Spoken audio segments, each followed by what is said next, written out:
Well, it's always a gamble when you're dealing with Mother Nature. You order an ordinary amount of salt and then you get an extraordinary winter. It's something communities all around the tri-state are facing.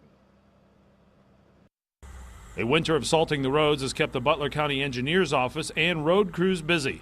This is what this salt barn looks like today, empty. Fortunately, the Butler County Engineers Office has a backup salt dome. We've been through this drill enough times that we learned, and then we doubled our capacity in salt just for these type of occasions.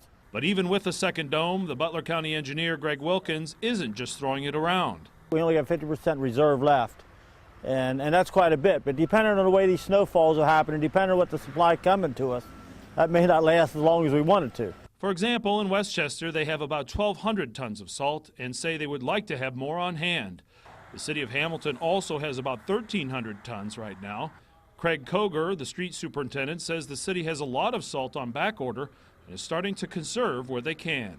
Even this last snow event that we had to watch how much salt we used because we're getting that low. Plus, they've got more snow predicted for Friday night into Saturday morning, which is, I think, two plus inches here. With so much demand for salt around the nation, some communities are hoping for their truckloads to come soon.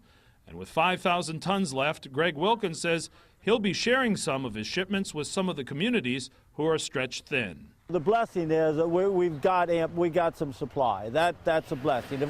If we didn't have the secondary storage that we built 2 years ago, we wouldn't be in that position at all. We'd be like the rest of them, just scraping and hoping we're going to make it. Now, communities are being advised to make their salt supplies stretch thin and make them last. They're also being advised to perhaps reprioritize where it gets laid down. And certainly all of these communities wishing for an early spring. Jay Warren, 9 on your side, Westchester.